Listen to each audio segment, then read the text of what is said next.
আসসালামু আলাইকুম বন্ধুগণ, তাজ ভিলেজ ফুডে আপনাদের সবাইকে স্বাগত। আশা করি আপনারা সকলেই ভালো আছেন। আজ আমি আর একটা নতুন রেসিপি নিয়ে হাজির হয়েছি। হ্যাঁ বন্ধুরা, আজ আমি বানিয়ে ফেলছি সোয়া মাঞ্চুরি। মাছ মাংস খেয়ে খেয়ে আমরা অনেকেই অনেক সময় অনেক বোর হয়ে যায়, মনে আর ভালো লাগে না, একটু অন্য কিছু হলে ভালোই হয়। তাই আমি এই সয়াবিন দিয়ে এক নতুন রেসিপি নিয়ে হাজির হয়েছি। আমি 2 প্যাকেট এখানে সয়াবিন নিয়ে নিয়েছি আর পানিতে দিয়ে দিচ্ছি নুন। এটিকে আমি ভালোভাবে সেদ্ধ করে নিচ্ছি। এটি আমার সেদ্ধ হয়ে গেছে আর কত ফুলে ডবল হয়ে গেছে, দেখুন কত বড় বড় হয়েছে সয়াবিনগুলো।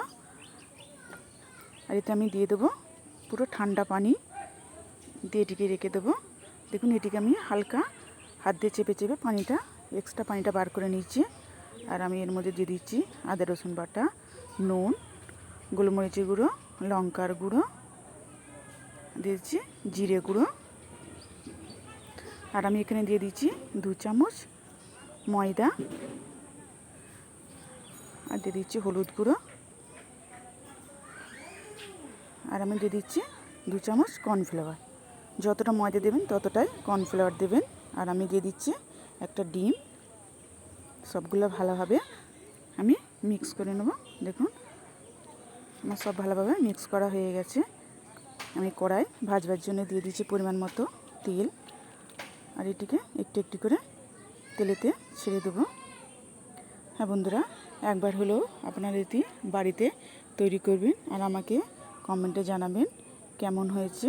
আর এটি খেতেও সত্যি অসাধারণ লাগে।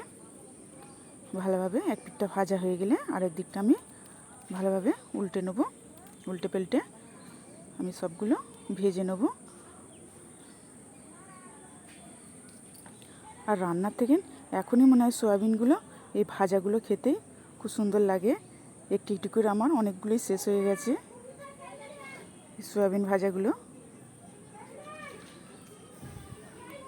এই জন্য একটি জায়গায় ভালোভাবে ভেজে তুলে নিচ্ছি। আরও যে কটা বাকি ছিল আমি ঠিক একভাবে সবগুলি ভেজে নেব। দেখুন কত বড় বড় হয়েছে আর দেখতে কত সুন্দর লাগছে। এই যে আবারও নেড়ে চেড়ে ভেজে নেব। আর এই যে আমি সবগুলি তুলে নিয়েছি।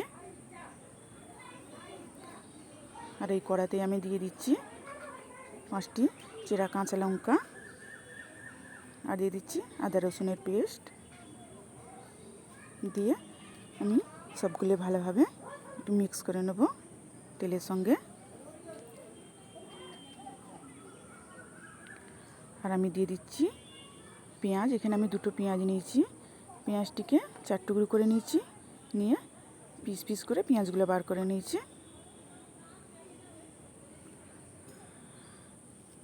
পেঁয়াজটি দিয়ে ভালোভাবে নেড়ে নেব। আর দিয়ে দিচ্ছি আমি একটি বড় সাইজের ক্যাপসিকাম নিয়েছি, সেটাকেও কুচিয়ে এর মধ্যে আমি দিয়ে দিলাম। দিয়ে সবগুলি ভালোভাবে আবারও সবগুলি মিক্স করে নিচ্ছি। হালকা একটু ফ্রাই করে নেব।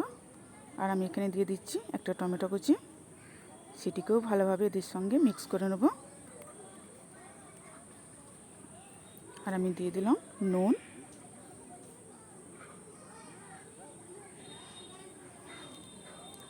আর দিয়ে দিচ্ছি কাশ্মীরি লঙ্কার গুঁড়ো।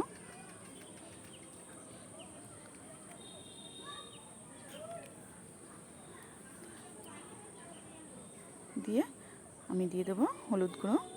দিয়ে আবারও সবগুলি ভালোভাবে নেড়ে চেড়ে নেবো।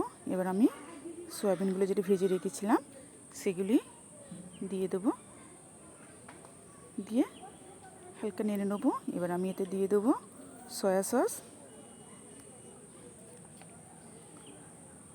আর দিয়ে দেবো আমি এতে টমেটো কেচাপ।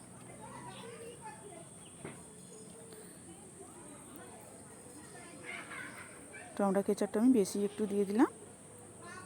দিয়ে সবগুলি দেখুন মিক্স করে দিলাম। এখনই দেখতে কত সুন্দর লাগছে।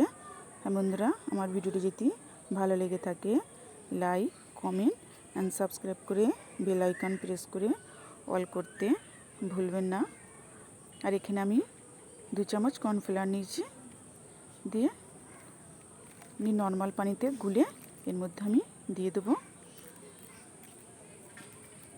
দিয়ে সবগুলি আবার ভালোভাবে নাড়াচাড়া করে নেব।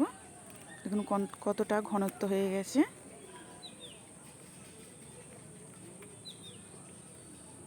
এটি আমার কষা হয়ে গেছে। আর আমি যেহেতু এটা সয়াবিন, আবার একটু সেদ্ধ হওয়ার জন্য একটু পানিটা বেশি দিয়ে দিলাম। ব্যাস আমার রেডি সয়াবিন মাঞ্চুরি। এটি খেতেও অসাধারণ লাগে।